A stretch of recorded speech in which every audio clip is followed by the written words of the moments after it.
Hello everybody, this is Waifu Material 29 and today we're going to be bringing you guys my fun green mono Madoka deck. Woo! Now this deck here is, like I was saying, a really fun deck to play. It's one of those decks that you don't really want to play too competitive with, but it can win a lot of games just because it has a really interesting concept of summoning Devil Homura and you getting a lot of stuff. So without further ado, let's go ahead and begin with this. So first of all, we're going to be playing one of the more important cards of the deck, the Madoka from the New World. Now, this card is a really good card. It's 2500 beat up pretty foot. If you have TOLS stock in your stock area, you can make her into a 4000 for both players' turn. So like I was saying, she's just one of the more essential cards for the deck. We'll explain that once we get to the main card of the deck. But for now, the next card here is Puella Magi Holy Quintel Homura. Hopefully I'm saying that right. So this card here, just your basic assist character. It's a global assist and you can pay one stock to give one character 1000. And that is an spammable effect. Next, we are playing 2 Brainstorm. The Homura watches over. It's just your basic Brainstormer. You tap 2, pay a card, and you can get to search deck for how many Climaxes you reveal. Speaking of Brainstormer, we also played 2 of the memory of the Witch Sayaka.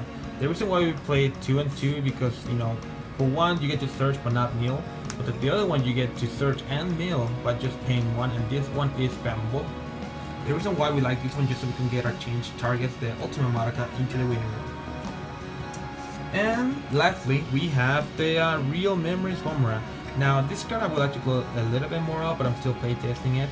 It's just a really useful card in a lot of times. I mean, it is an okay card on its own. It allows you to pay 1, clock yourself, and then get a card from your clock into your hand, and then clock yourself again. I mean, it allows you to level up if you are in need to, but other than that, I mean, you can grab some crucial cards that are having them to your clock with that effect. So with that rounds up the level 0. We are playing 13 of them. Now for the level 1, we are playing 4 of the Madoka Thinking of Homework. Now this one right here is probably the most important card of the entire deck in terms of setting up. This one allows you to, whenever you play the Climax, gain 3500 attack, cannot side attack, and when you reverse an opponent character, you are able to grab a free blind stock from the top of your deck. Now this deck, the whole purpose of it is, until level 3, is to get as much stock as possible. So we are playing a lot of costless cards. And this is one of them, you know, it's a level 1 with 0 cost and allows you to, like I was saying, get a lot of stock really fast, especially with the Climax.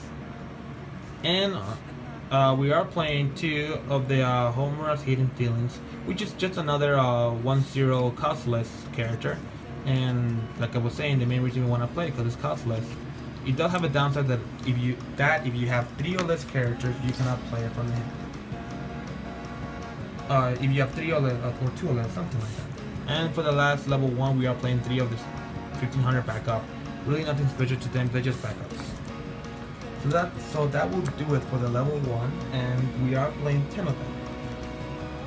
Next, for my level 2, we do play 3 of the Unchanging Smile Madoka.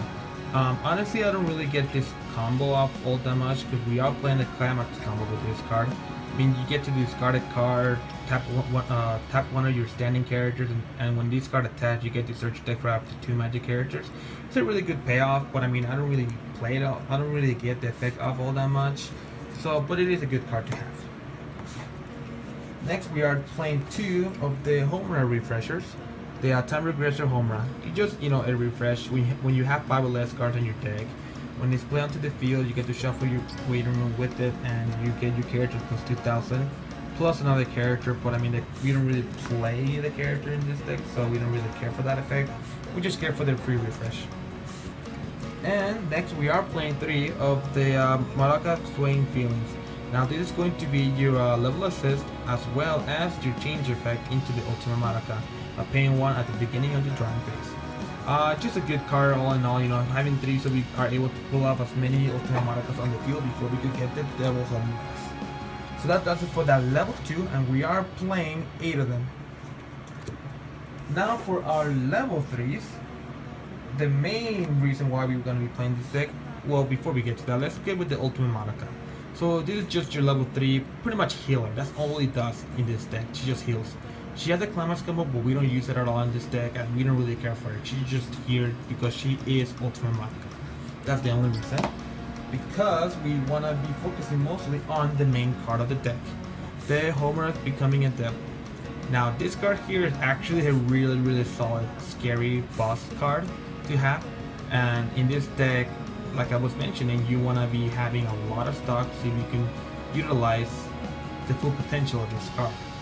So its first effect, it gains 8500 if you have a marker underneath this card. And the way so you can get this marker is if you have already an Ultimate Madoka on the field, you play onto the field, and then you, like I would like to call it, you eat Madoka. So essentially it gives, you kill one of your level 3 so you can have this character be 1850. And to a lot of people that might be a turn off, but I mean the other good side about it is whenever you do that, you are able to get yourself a Madoka from the new world, from the winning room, onto the field, so you don't lose an attacker, and you get this guy to be beefy as heck. And the other good effect about this card is that whenever you reverse an opponent character, you get to pay to discard a card to shoot it into the clock. And this can be done during either player's turn, so if they turn around into this, you can just pay the cost, and whoops, they just took 1 damage. It is just a really solid finisher for this fun deck, and honestly, it's a lot of fun to play with. So that does it for that level 3. We are playing 8 of them, and we are playing 3 events, and that comes in the form of Law of the Cycle. It's just a standard, 1/1 searcher for the deck for any magic character, really. The reasons why we play it just so we can get to our level 1 combo much faster, or your level 3 Homuras if you don't have it in your hand. So for our final card, we are playing 4 of the Mild Days. Just a 1,000 and a soul Climax with the bag, so you get another stock whenever you trigger it, so you get 2 stock out of this. And we are playing with the combo for our level 1, the Guide to Salvation. We are playing 4 of them. Just say soul to everything, and then you get a free screen stock from the waiting room. And like I was saying, you just really want to utilize these guys as much as possible so you can get as much stock so you can have your level 3 game just be explosive. So that does it for this deck. Let me know what you guys think about it. Please comment and like this video, and if you like to see more content from my videos, please subscribe to the channel. Anyways, thank you very much for watching, and we'll see you guys later. See ya.